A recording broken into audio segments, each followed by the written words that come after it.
Today we're brewing a Blue Moon clone. The grain bill for today is white wheat, 2 row as a base malt, and oats. This is our mash tun, 7-gallon Gatorade cooler. Like I said in my last videos, we only get about 17 pounds of grain. We're at 18, so hopefully we could push this thing to the limit.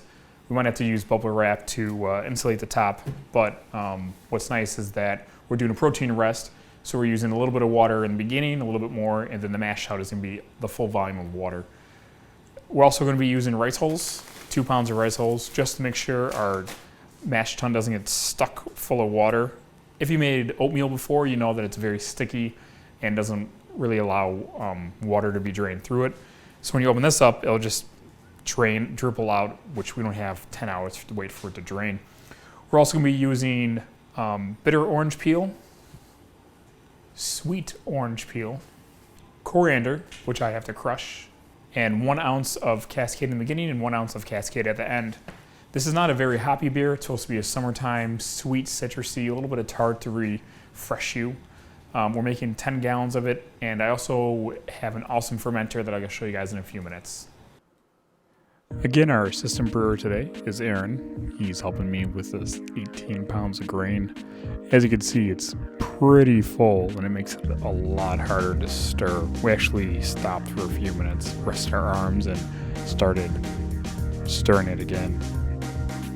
I think I put enough rice hulls, and I only used 1.5 pounds because we strained pretty quickly. We ended up taking the bag out and squeezing it just to save on time. Having that mesh bag helped a lot because we actually missed the temperature about 3 times, so we had to drain out some more, put it back in, drain it out, heat it up, put it back in. As you can see, the temperature is too hot, so we ended up draining some out, cooling it down, putting it back in there, and waiting for it to hit our temperature. Luckily, we were able to hit it, but it did take a long time. I think it added about 30 more minutes to our brewing process, just cooling it down. Having the mesh bag actually helped because we were able to lift it up and let the wort drain a lot quicker as opposed to letting it sit there and use gravity.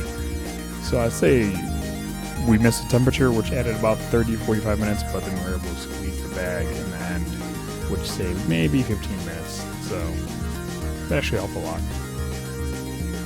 After about 30 minutes, we drained out the wort into our temporary boiled kettle and heated it up to about 180 to hit our mash temperature of 154 degrees.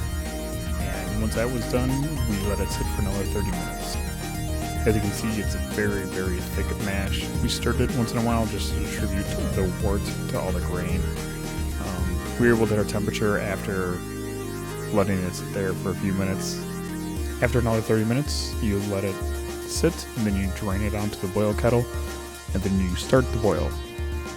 Luckily, it was warm outside, so the boil started a lot quicker than I thought. I ended up turning up the heat just a little bit to get a vigorous boil, not a medium boil. The hop schedule was 60-minute Cascade, 1 ounce, and 15 minutes, 1 ounce of Cascade. So, like I said, not very hoppy beer, but just a little bit bitterness to balance out the tartness. Cooling down 10 gallons of wort is a lot of hard work, so we use an immersion chiller. Just hook the hose up to one end, let it run, and about 15 minutes later you're at pitching temperature.